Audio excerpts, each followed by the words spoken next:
Alrighty, so in this video we're going to be applying the equations that we derived in the previous video for a dynamic distillation column simulation. We're going to be coding those out and then graphing out the concentrations of each tray over time so that we can achieve a steady state and kind of see how that steady state develops. So on the left of the screen here, I have pulled up the whiteboard. We can actually see right here as well. With those equations and those derivations that are going to help us set up this simulation. So we will start by importing the different tools that we're going to use.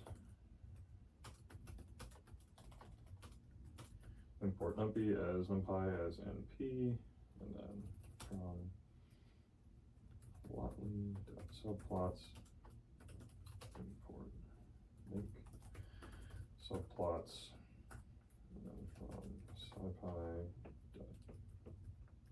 scipy.integrate, import make solve IVP. Alrighty. The next thing we're going to look at is this equilibrium equation here that we derived first from Reynolds' law. We'll set this up and graph it out just so we can see what that looks like. So we will do, we'll say alpha, which is our relative volatility for our two components in our binary distillation. Say that this equals 2. And then we will do x equals np.lin space 0 to 1, 100 steps, just to give us some x values to deal with between 0 and 1. And then we will code this equation here. So y equals alpha times x divided by 1 minus x plus alpha times x. Fig equals make subplots. Fig.add scatter. X equals x, y equals y, and then mode equals lines, and then fig.update layout, height, width first, width equals 500, height equals 500, and then template equals Plotly dark. Alrighty, so here we can see what that equilibrium line between our x values for our liquid composition and our y values for our vapor composition look like. We can see it kind of has some curvature there that looks like this up here. This is, again, a little bit more exaggerated for illustration purposes, but this is what it looks like with a relatively reasonable estimation for that relative volatility of 2. Next, we'll define some of the parameters that we're going to use for our distillation column. So we'll say that we have the number of trays is going to be 6. So that will be 6 equilibrium trays in addition to a total condenser and then a partial root boiler. So I'll have nt equals 6 and nf, so the feed tray is going to be number 3. I'll kind of jump around here, but we'll say that our reflux ratio is equal to 2, that our Weir constant is also equal to 2. We'll say that our feed is going to be 1 mole per hour, 1 mole per second, whatever the time units are, but it will be 1. Our distillate will be 0.55.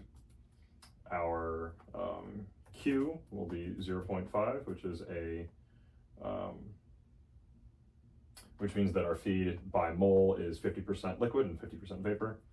Our ZF, which is going to be the overall mole composition of our more volatile component, is going to be 0.6. And then Kc is going to be 10 because we're going to use a proportional controller to control the liquid holdup in our boiler. We'll define those next. We'll say that tray sub m, our liquid holdup in, or molar holdup in each of our trays, is going to be 0.1. The condenser holdup is going to be 0.5, and then our boiler holdup set point is also going to be equal to 0.5. And then we'll also say that our end time is going to be 200 time units, so 200 minutes, 200 seconds, whatever we would like. Next, we're going to define our vapor flows in the rectifying section first. And as we wrote out here, that's just going to be equal to R plus 1 times D. R plus 1 times -d. And then V strip, which is going to be our vapor flow in the stripping section, the lower section of our column, is going to be V rec minus, excuse me, a little bit of a cough still, V rec minus our feed times 1 minus Q to get the vapor component of, or the vapor portion, vapor phase of our feed. Let me just make sure I got everything here. 1, 2, 3, 4. It looks like I missed something. Got KC, got R, got weir. Oh, we got to get our bottoms flow. So bottoms is going to be our feed minus our distillate. There we go. So these are our parameters. Oops. Oh, okay. R equals got to be R plus 1, right? Yep, R plus 1.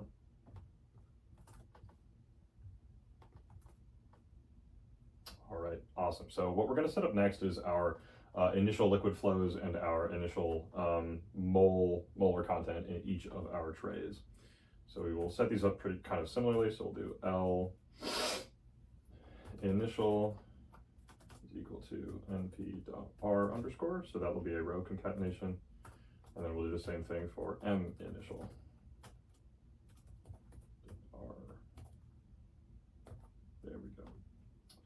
So our liquid flows out of all of our trays, going from top to bottom, or excuse me, from bottom to top. Our first liquid flow in the bottom is just going to be our bottom flow, which we defined previously.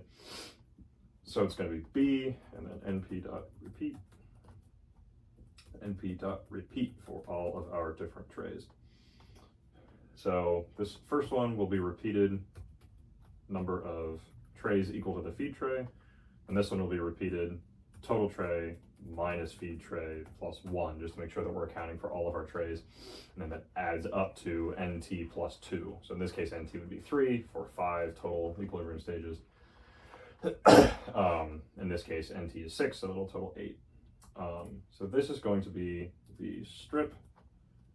Let's see.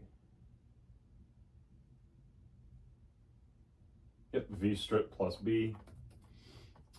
Just if we do a little mass balance or mole balance on this lower one here, this liquid flow coming down from stage 1 down is going to be equal to the vapor flow and the bottom flow out of this lower stage here. So V strip plus B, repeated NF times, and then this is going to be the rec. So vapor flow in the rectifying section minus D. So same thing, mole balance here. Total inflow is going to be V rec minus D is going to equal the liquid flow from that stage. V rec minus D. All right, very good. Now with this one, we were talking about the total moles in each of those stages. So, excuse me. What we'll start with in the bottom stage is going to be our reboiler set point. And our top stage is going to be condenser M. And then here we're going to have tray M, and this is where that weir formula is going to come into play, or like the first place that it's going to come into play. Now if we do a little bit of rearranging here to solve for M, we'll have tray M plus, and then it will be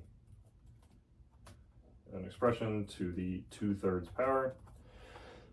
And then it will be L initial from 1 to -1, just so that, oops, brackets and not braces. Just so we're grabbing only those middle trays, not the condenser, not the reboiler, since we've already got those in here. And then we're going to divide by our weir constant. Alrighty, so those are our initial liquid flows out of our trays, and then our molar content in each of those trays. So next we're going to define a right-hand side function, or RHS, that is going to incorporate these differential equations that we defined over here. So this is going to be a function of t for time, the vector coming in, and then also our reflux ratio R. Alrighty, so the first thing we're going to do is copy in these equations here. There we go, for our vapor flows, and then we'll define an overall array for all of our vapor flows. We'll say v is np.r underscore bracket. So this is another row concatenation. So we'll have, it will look kind of similar to our L initial array that we defined up above. So we'll do np repeat, and it's going to be v strip nf times, and then v rec nt minus nf plus 1 times to set up our vapor flows there for all of our trays, not just in each individual section. And I'll keep this up just so we can bounce back and forth between these diagrams as we're working on the algebra here. And the next thing we're going to do is split up this incoming vector into m and x arrays for our moles, and then our composition of our more volatile component, a mole fraction in each stage. So do np.split that incoming vector in 2. And then in addition, we will copy in this equilibrium equation that we derived over here and that we graphed out up above. That is going to stay in here as well, just to get those y values, in addition to the x values that we're pulling in from the vector with our right-hand side function. Now the next thing we're going to do is set up arrays of zeros for a couple of the values that we're looking at here. So this is going to be dm, dx, dmx, which is going to be the change of our composition, and then our liquid flows. So these will all look pretty similar. np.zeros like m. That's going to be the same for all of these. So we'll change this one to an x. So this just sets up those arrays for us. Now next we're going to actually code in these relationships here for the change of moles in each of our trays over time, the change of the compositions over time, and then the changes in those liquid flows as well. So we will set those up. So we'll do L -1, we'll do L 0, and then L everything else. So looking at these indexes here, L -1 or anything -1 is going to be the last stage. So that's going to be the last stage here. 0 is going to be the first stage, and then 1 to -1 is going to be everything else inside here. So the actual stages themselves, not the reboiler or the condenser at the top of the tower. And then we'll set up this as well for dm, -1, dm 0, and then dm everything else. And then we will also need to define dm at our feed stage as well. And then I can start with this one. This will be plus equals feed, just so we can update that.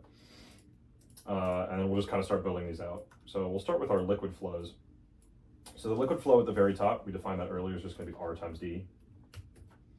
And then the liquid flow at the very bottom is going to be our bottoms flow plus, and this is where the controller is going to come into play, the proportional controller to control that holdup. It's going to be Kc times the total moles in that bottom tray. So it's going to be M0 minus condenser, reboiler, set point. And then all of the other ones are going to be referencing this Weir formula here that we defined earlier. So these are going to be Weir constant times M 1 to -1 minus tray M. Let's see, tray M, yep, that's how I define that. Okay, tray M. And then that is all going to be raised to the 2/2 or 1/2 power. No, 3/2 power 1.5, 1.5. There we go. Awesome. Now before we get any farther, I'm going to change two things. I'm going to add a 0 up here. Just as a placeholder, if we were going to do a partial condenser, we would also have a vapor flow coming out of this top stage. So we'll put a 0 there for now. We can just hard code that as a 0 since we know that this is a total condenser, so there is no vapor outlet of our total condenser stage up at the top, but that is where that would be if we did have a partial condenser with a vapor flow coming out, or a vapor product out of the top of our tower. And then I will, before I forget, I will code in this relationship here. So we will say that dx is equal to, open parentheses, dm minus x times dm, that's dmx, excuse me, all over m, and then we're going to have this function, what does that? We're going to have this function return row concatenation of our dm and dx arrays. Oops, not dog box. dm dx, there we go. Alrighty, so time to set these up, and then this will look pretty similar to dmx. So we'll write all of these out and then copy those down and changes that it's dmx instead of dm. Alrighty, so yeah, we'll start with dm, and we'll just do the 1 to -1, all the middle rows first. So we're going to have v plus l plus minus v minus L. So all of these are going to be arrays. So in a certain row, or not in a certain row, in a certain tray, we're going to call this tray I. We're talking about all of these. So from 1 to -1, these indexes are going to be the same on V and L, since it's D, MI, and then VI and LI. And those are the outflows from the vapor outflow and the liquid outflow, respectively, from that specific tray that we're looking at within that set of trays in our tower.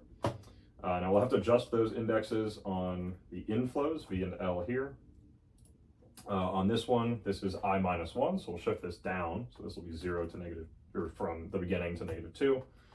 And then we'll have to shift this one up. So this will be from 2 onward to the very top. So that's how that is going to look. And we'll do just kind of like a total mole balance on the very first and the very last for the reboiler and the condenser. So we'll do the condenser first. Inflows are going to be V, and then outflows are going to be L and D. So the outflow is going to be from that same tray, so that'll be -1. D we've already defined previously, so that isn't an array, that's just a single value that we've defined up above. But V is going to be from that tray beneath, from that tray below, so we'll change this to -2. Now moving down to the reboiler here, we have, so that's 0. The inflows are going to be the one up above, so it'll be L1. And then minus our outflows, it'll be V0 minus B, which is also, we can call that L0. Alrighty, so this is what that looks like for our DM. That's this equation over here, which is just the total moles in each of our trays. Now I'll copy this all once more so that we can set up DMX, which is going to look pretty similar, except we're going to need to add compositions to each of these flows. So add in X, I got to be kind of careful here. I'll do this one first, so not just F, we want to look at ZF. So the composition of that feed flow, not just the total moles. So I'll go through and multiply each of these flows by X's or Y's to correspond to those compositions first. So V, that's going to be times Y, times Y. This one's going to be times X. D we have already defined. Actually, we'll need to multiply that as well by X. This is by X, V is by Y, this is by X, by Y, liquid flow, liquid composition, X, vapor flow, vapor composition, Y, liquid flow, X. Now the reason I did that first is because all of these indexes are going to be the same, so it's easier just to copy all of these over now. So we'll do -2, bingo, -1, bingo, and then that'll be the same for over here. Since the liquid composition of this liquid flow here, this reflux, and then also the distillate are going to be the same composition. this over 1, 0, 0, and beginning of -2, 2 to the end,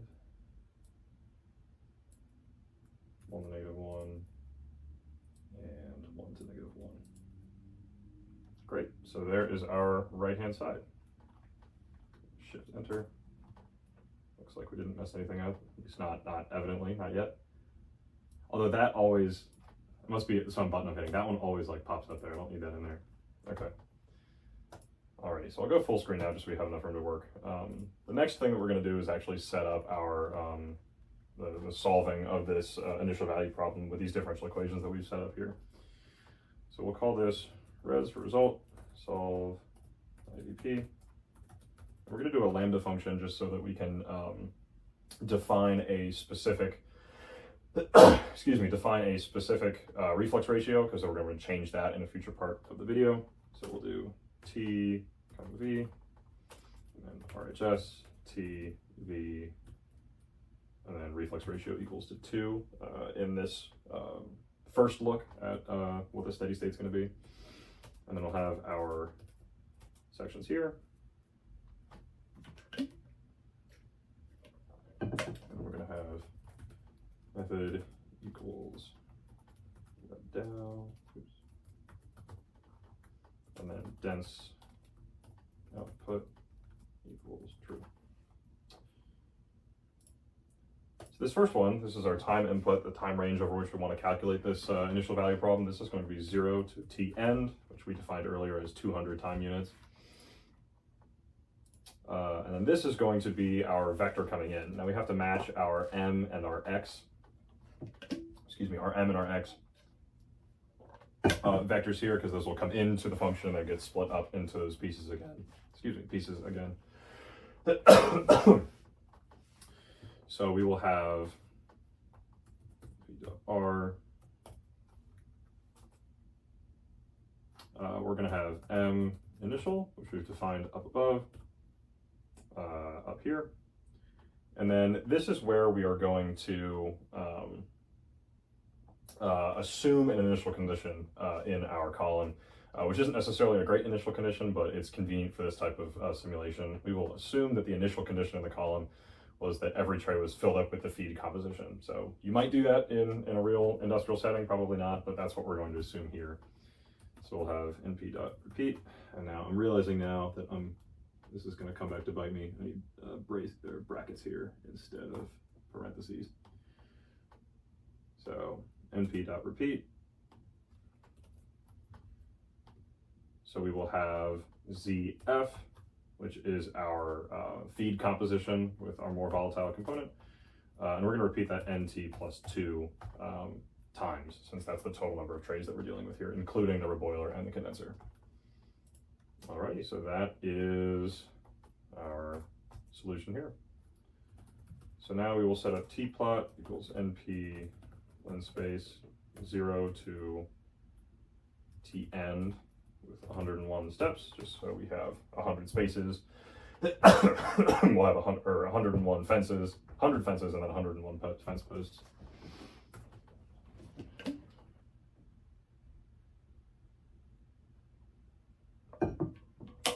And this next part, to be totally honest, I don't quite remember, but we will take a quick look at this. I will set up the rest of this while I can think about that and see what we're going to do there. So fig equals make subplots, calls equals 1, res equals 1, calls equals 2. For I in range nt plus 2, we're going to want to graph out each of these. Oh, that's what it is. Okay, so we've got x as dot solution. What do we go in here with?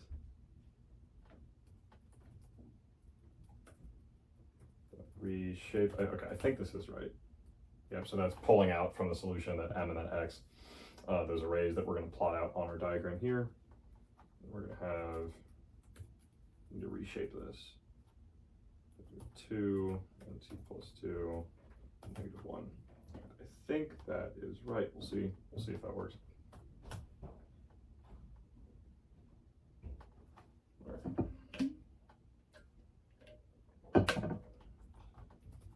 Dot add scatter. We're going to graph out our excuse me, we're going to graph out our X's, and then our M's, our concentration, and then our total mole composition, or total molar content of each of those trays over time. So X equals T plot, Y equals, do X first, I, and then we will do row equals 1, column equals 1. We'll do the same for M. Columns equals 2, so we get side by side. And then we will change that formatting a little bit. Fig.add, update layout. Width equals 1000, height equals 500, and template equals Lovely Dirk, just like we did before. Alrighty, let's see what we got. Very good. Alrighty, so these are plots that show the development of the concentrations of our the molar compositions in each of our trays of our more volatile component. So we've got 8 total trays here, 6 trays in the middle, and then our reboiler at the bottom, and then our condenser up top.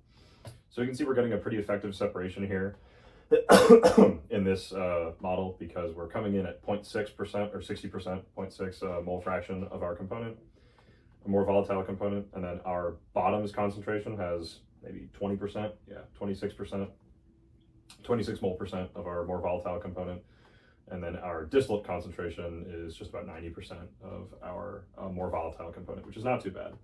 And then we have our molar amounts over here on the right for each of our trays.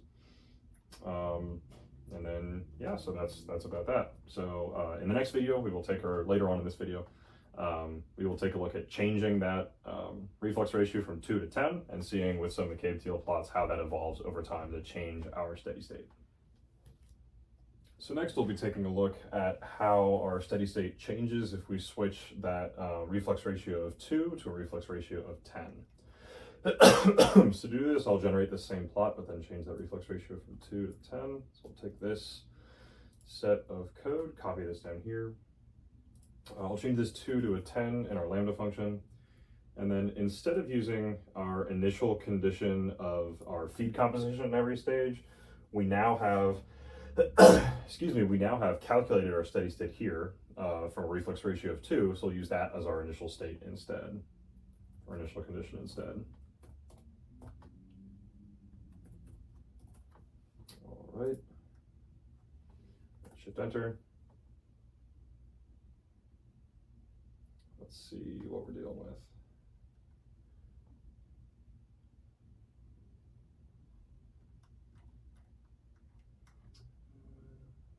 I'm going to do run all and see if that fixes this.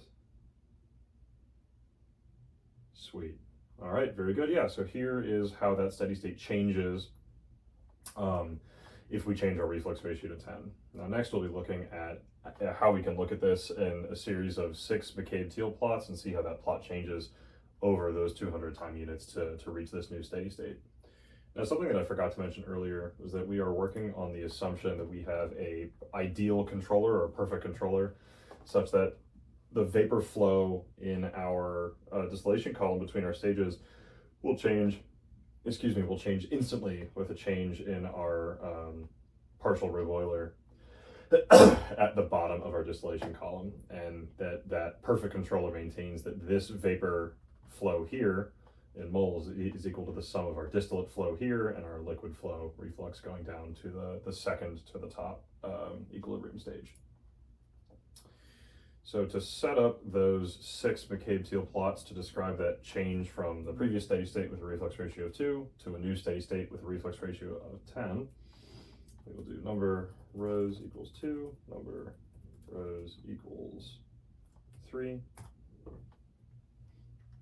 we'll do fig 2, so add, scatter, excuse me, fig 2, fig 2 equals make subplots, rows equals n rows, columns equals n columns. And we will say t index increment, t index inc equals 101 divided by n rows times n columns. And we're using this double slash instead of a normal division sign. We're using this double slash instead of a normal division sign just to keep everything in an integer form instead of a decimal form. All right, for I in range n rows times n columns. First, we'll define a variable that we can point to one of those 6 plots with our graph at the end of the loop. So we'll do plot row equals plot equals.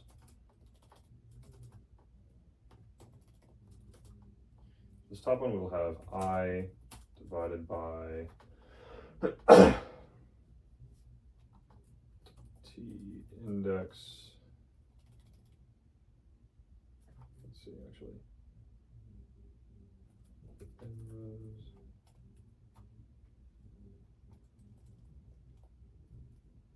That's just t indexing.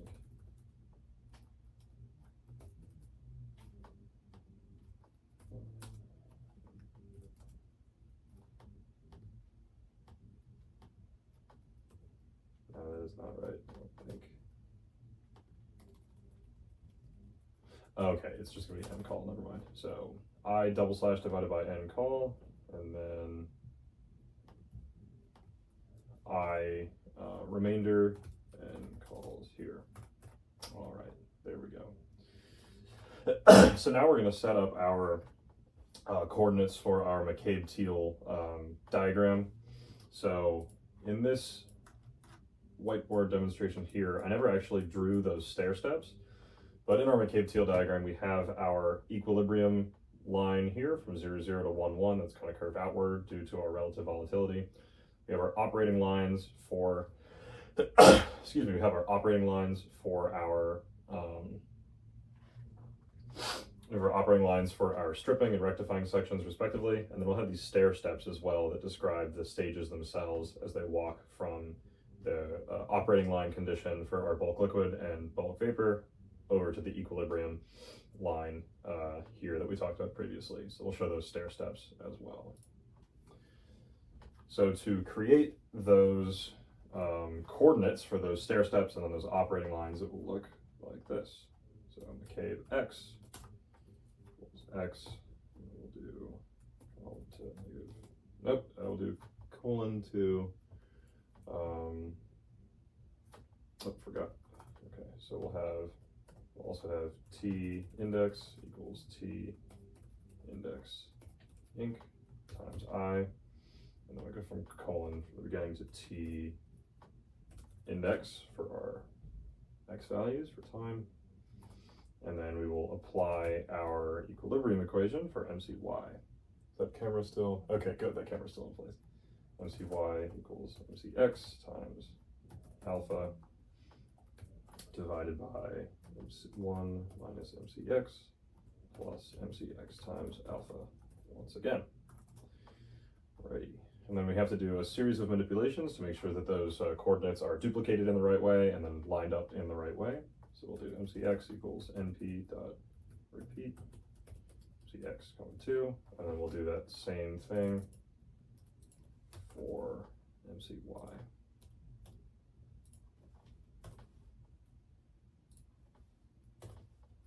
To continue with those manipulations, we'll do MCY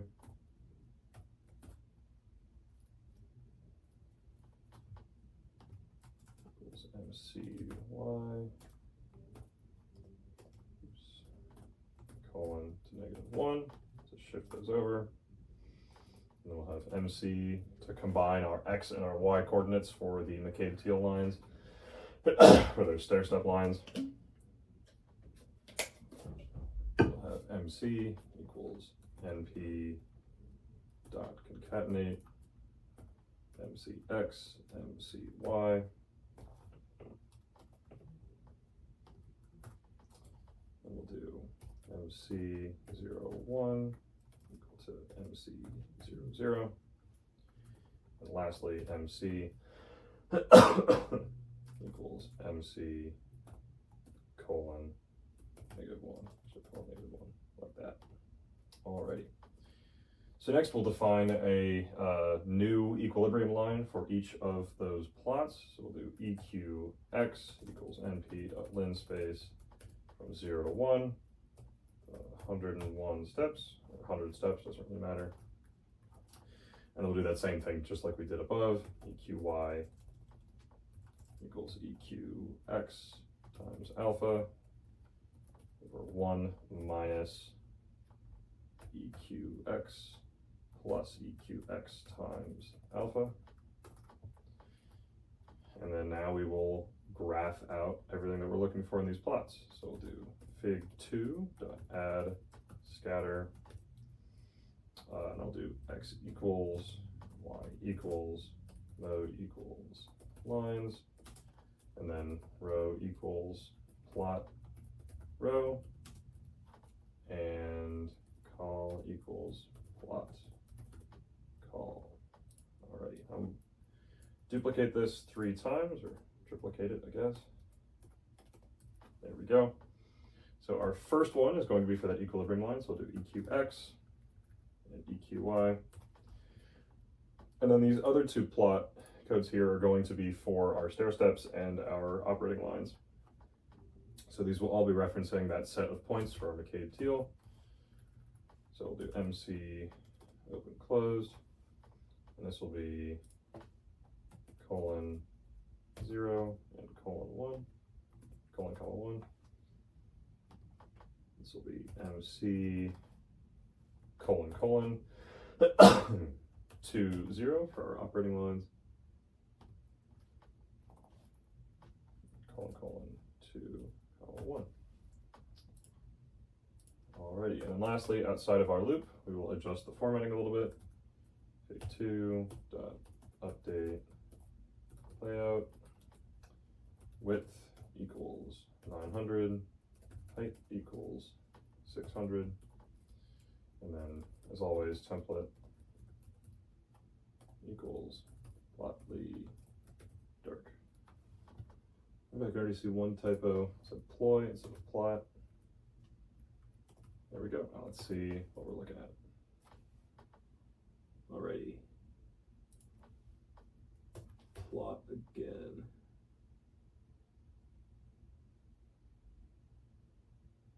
Oh, and I missed an MC there.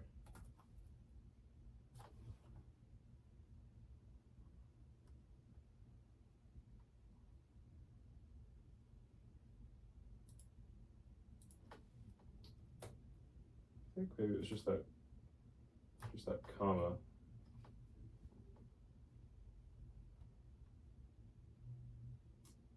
Oh, okay, here we go. So I forgot a +1 here, which is because we're dealing with the Plotly program for graphing.